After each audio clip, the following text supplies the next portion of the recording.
Now, I know what you're going to say. You're going to say that I said I hated this head scan. And that is true. But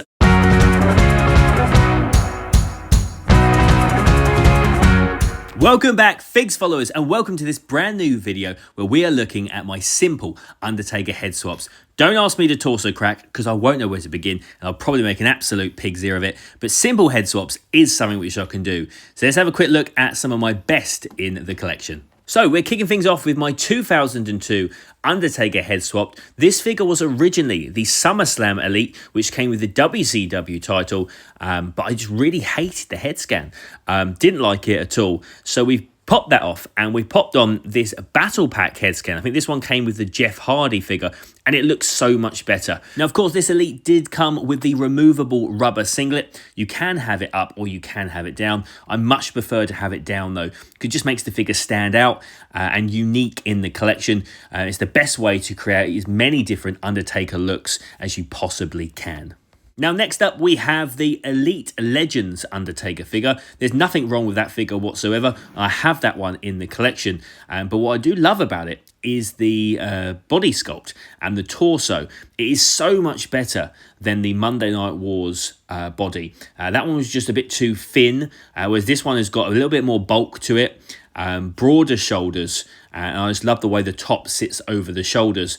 So what we done was we replaced the head with the Monday Night Wars Undertaker head sculpt, which I actually love. I could be in the minority there because I know a lot of people weren't too keen on it, but I actually really like it, and I think it looks absolutely fantastic on this body and gives a great reflection of The Undertaker during his 1998 phase. Moving on then to the year 2008, where The Undertaker won the Elimination Chamber. And this body is from the basic Elimination Chamber figure, which came out way back when, in the early days of Mattel. The head scan that it originally came with was very so-so.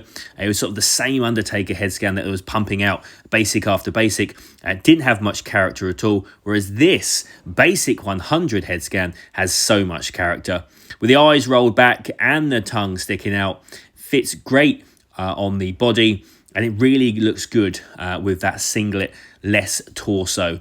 So yeah, a really nice figure to stand out in the collection. Next up then, we have the Ultimate Edition Undertaker figure. Now, the body proportions for this figure were amazing. Really, really good. Really, really solid. But the head's not so much. So we've got rid of all the head sculpts and we've replaced it with the Hall of Champions Undertaker head sculpt, which I really love. They did later remake it on the Greatest Hits line and gave it the real scan technology, and it does look a lot better, but I still really love the old one, and it looks great on this body. Much better than the head scans that Mattel gave us in the Ultimate Edition, and I sort of wish they gave it to us just like this originally. So if you're looking for a definitive 1999 Undertaker figure, then this head swap is an absolute must, and you can't go wrong, in my opinion.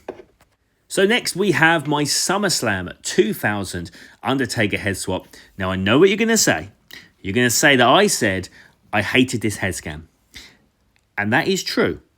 But I do think it really works. And it was during this time where The Undertaker would always wear his hair back. And it baffles me, the fact that Mattel have never given us a ponytail Undertaker. But that is a moan for another day.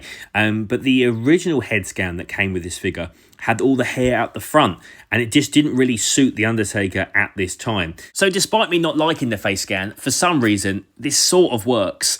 And I definitely prefer it to the original head sculpt that came with the figure.